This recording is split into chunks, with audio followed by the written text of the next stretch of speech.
আজকে তো সরকারি ঈদুল আজহার উপলক্ষে সরকারি ছুটির দিন শুরু। বন্ধের মধ্যে আমাদের সকল হাসপাতালে কিছু দিক নির্দেশনা দেওয়া হয়েছে।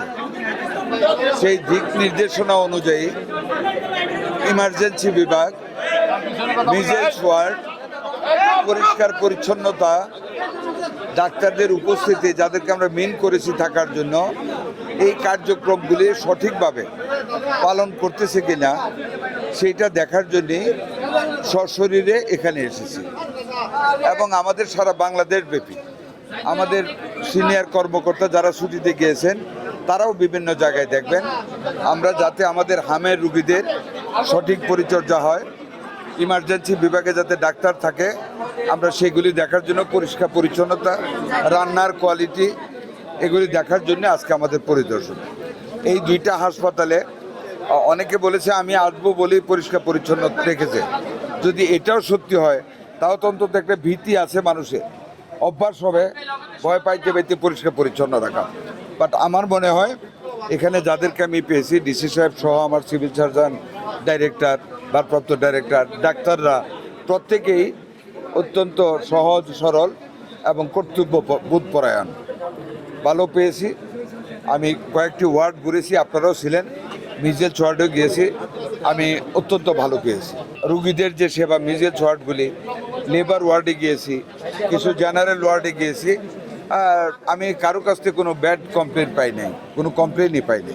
স্বাধীন তদন্ত কমিটি, একটা কথা আপনাদেরকে বলি, আমি যদি 10টা মানুষকে ফাঁসি কাস্টে ঝুলাই অতীতের ব্যর্থতার জন্য, আর মিজেলসকে যদি রোধ করে মায়ের বুক ভরা না রাখতে পারি বাচ্চা রেখে আল্লাহর রহমতে, আমি কি রক্ষা পাবো এটা বলে যে আমি ফাঁসি দিয়েছি?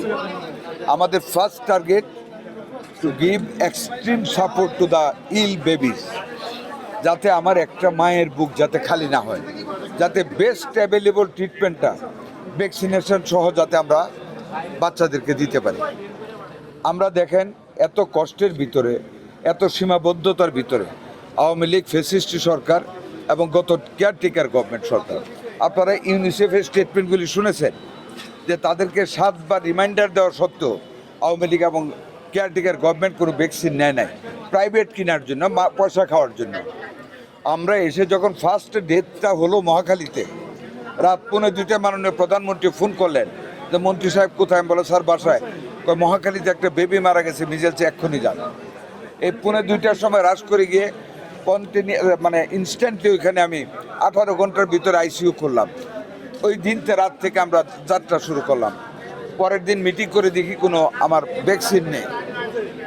আমরা ইউনিসেফকে ডাকলাম, গ্যাবিকে ডাকলাম, ওয়ার্ল্ড হেলথ অর্গানাইজেশনকে ডাকলাম, এডিবিকে ডাকলাম।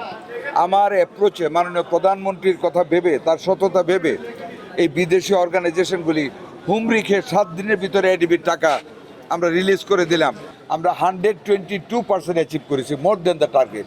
2 কোটির উপরে বাচ্চাকে আমরা ভ্যাকসিন দিয়েছি। তারপরেও কিন্তু আমরা পয়সা থাকি নাই। সারা বাংলাদেশ ব্যাপী আমাদের মেডিকেল সেন্টারগুলিতে বলেছি ক্যাম্পেইন ইজ ওভার, বাট এটা ডেইলি চলবে ইপিআই কার্যক্রমের সাথে। ডাইকা যারা বাচ্চারা টিকা পায় না, ডাইকা দিতে হবে।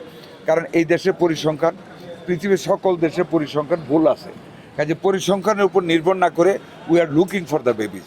যারা ভ্যাকসিন পায় না আমরা সবাইকে ভ্যাকসিন দিয়ে দেবো ইনশাল্লাহ। Lily premium gold soap, 24 carat gold এনে দেয় রিয়েল গোল্ডেন গ্লো।